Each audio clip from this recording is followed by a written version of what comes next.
I would like to welcome Professor Giordano Bruno Guerri. He's kindly invited to come on stage. I really feel great friendship and esteem towards Professor Giordano Bruno Guerri. He just came back from overseas yesterday night. He really decided to come, being from Naples. His name could be included amongst our government people, but anyway, he's the chairman of the Vittoriale museum, so he's our historian, and I really would like to invite him on stage. Hopefully you no longer have a jet lag, but I'll leave the floor to you.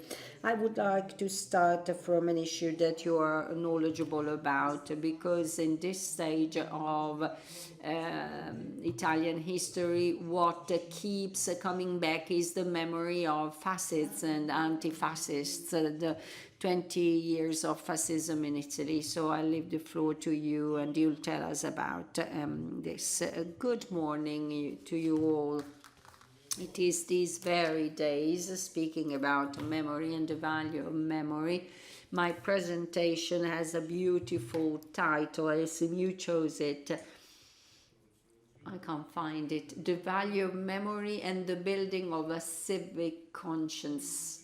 So I was saying, these days, these past days, we have witnessed an example of what I'm about to say. There is a controversy because in the Ministry for Economics, there are the pictures of all ministers, and someone suddenly realized after many decades that there is also the picture of Mussolini, because Mussolini was the minister for economy for some time. So they decided that this was a scandal, that the picture of Mussolini had to be removed, but that's a matter of fact. Mussolini was a minister for economic affairs for some years, and I keep repeating that Mussolini also did good things, because when he was the Minister for Economic Affairs, he established IRI, which is the Italian Institute for Investment in the manufacturing field. And for decades, IRI was headed by the Christian Democratic Party. So it had a political meaning. What would be the meaning of removing the picture of Mussolini from the list of ministries for economic affairs? It would be to remove an event of the past, something that cannot be erased, that cannot be cancelled, that should be known instead and assessed for what it was.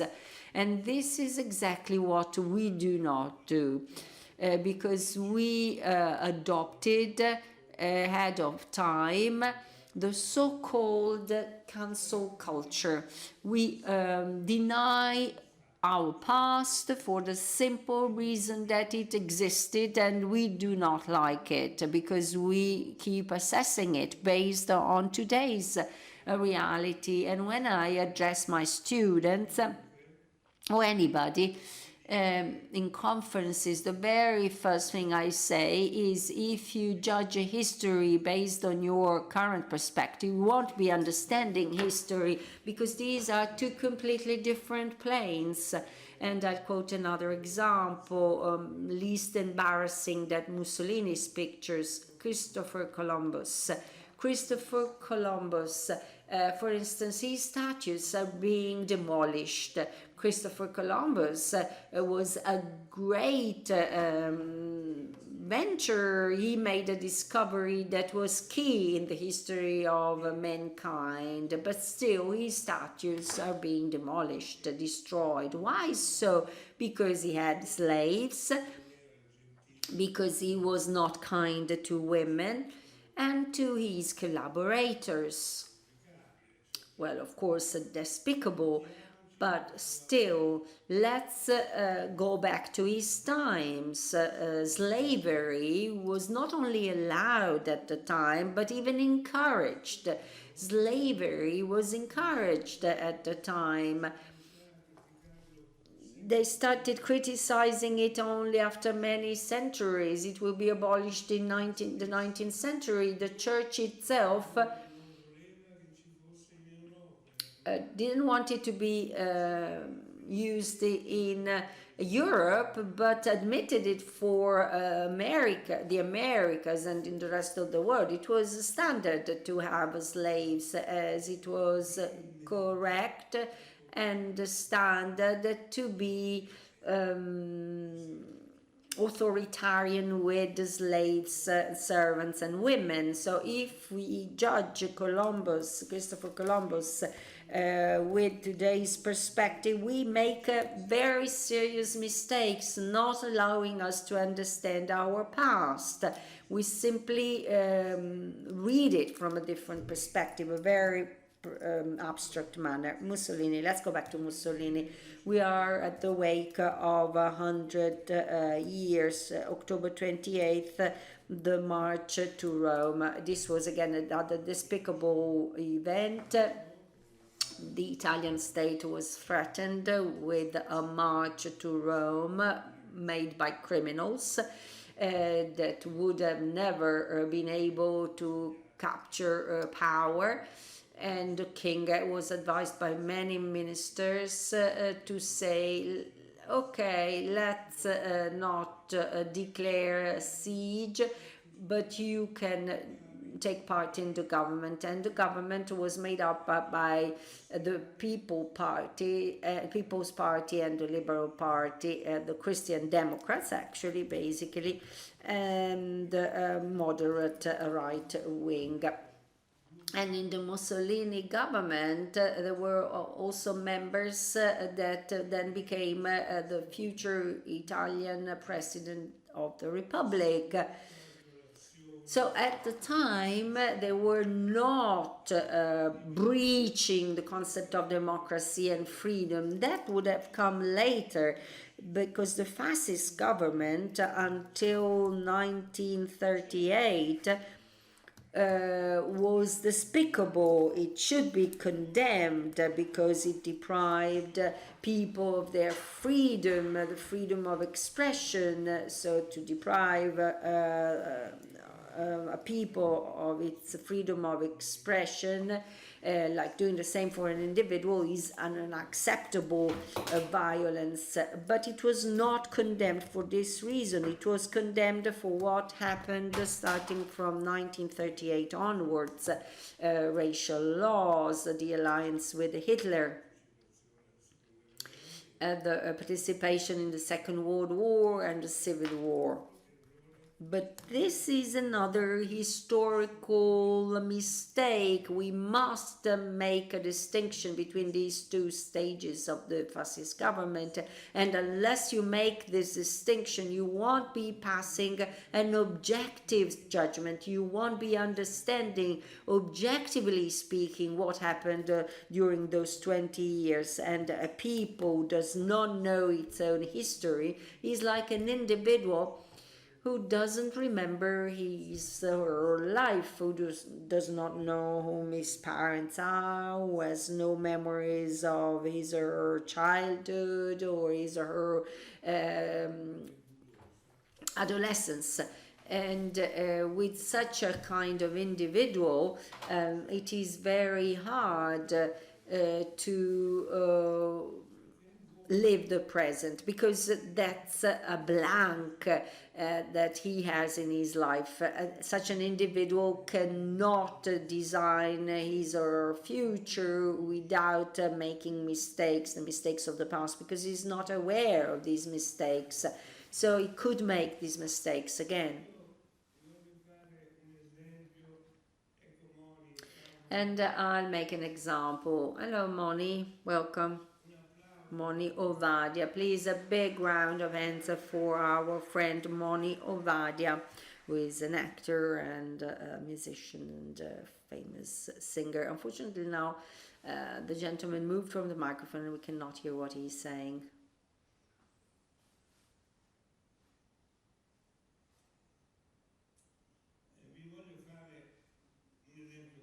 As I said, I'd like to quote an example, a practical example, how important memory is, how it can enrich our lives.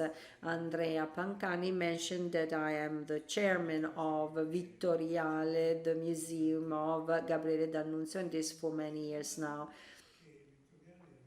When I got there, Vittoriale was a ruin. It was a ruin also because the figure of Gabriele D'Annunzio had been forgotten. You couldn't even mention his name. Gabriele D'Annunzio, in collective memory, was the one of the ribs. You might remember this story. This is false. This is fake news. He was a proto-fascist. I would say he was the father of fascism. So in schools, when Gabriele D'Annunzio was supposed to be studied, given that it was the end of the year, teachers would say, yes, we won't be covering Gabriele D'Annunzio very much, and not much time devoted to this literary figure. But this was forgotten. But this was one of the largest, the most important point that Italy had between the end of 19th century, beginning of the 20th century. One of the greatest playwrights and an exceptional, outstanding figure of what he did during the Second World War. What happened? D'Annunzio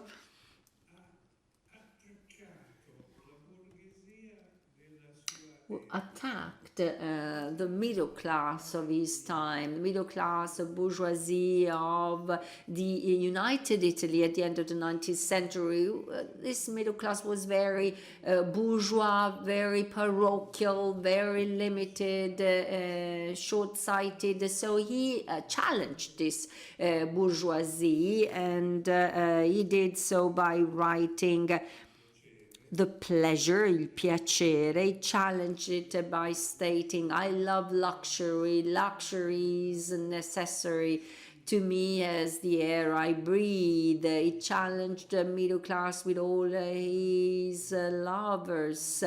He never married. He had a lot of lovers, beautiful, famous women. Eleonora Duse challenged the middle class, being elected as a member of the House of Deputies or Representatives for the right-wing party. And when the right-wing party was about to issue laws against freedom, the government had attacked the people who had taken to the street to protest against the increase in bread prices. Gabriele D'Annunzio never attended the parliament sessions, and instead he attended it. He suddenly stood up.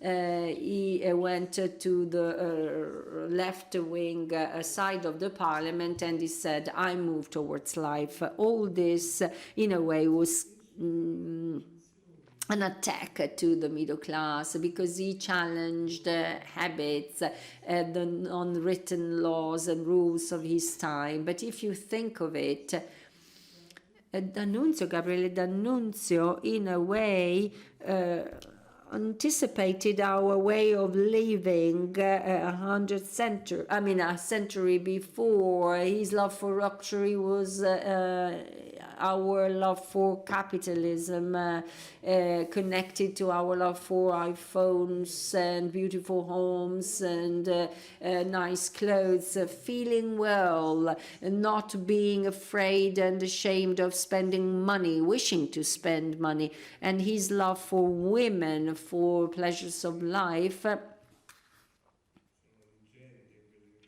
And what is being told about his life are actually fairy tales, legends, because he was an average man. And when he was a young boy, he loved mature women, and when he was old, he loved younger women. So he's the standard of the average male, Italian male. The only difference with us is that he managed to do so in his life. He achieved all these objectives that all average men have. And so this act of sexual freedom anticipated all the 68 movements. We all claim this freedom, sexual freedom, in our tastes, in our pleasure, in our love for life. And even his political habits are related to the freedom of changing one's idea, and this was done in a very loyal, transparent manner. This is a right that we should all be appreciating. So Gabriele D'Annunzio was a modernizer, an anticipator, because when he went and flew over Vienna, he did not drop bombs on Vienna, but brochures writing. We came, we humiliated you by flying over your skies, surrender. And this is a method that is still being used by world armies. Suffice to think of what happened in Afghanistan, in a way, flying over these countries and releasing brochures or sheets of paper. And then the venture of Fiume, he occupied this city. 2,500 soldiers were following him, and he held this city hostage for 16 months. And the constitution he wrote for this city was the most democratic one that was ever seen. Suffice to think that when we were still discussing whether women were entitled to voting, D'Annunzio stated women should be voting, and they should also be elected, and this was something that nobody had ever thought of, and should also be conscripts. And we came to this only in the 1990s. So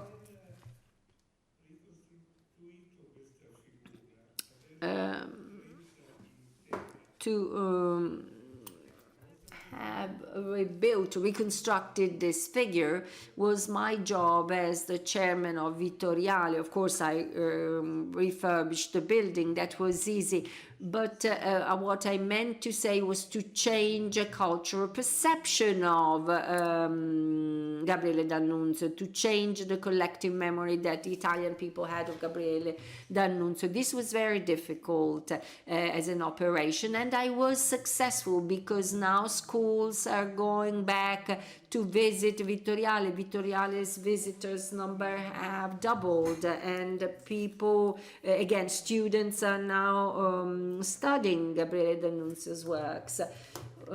It was back 2008 when I was appointed the president of Vittoriale.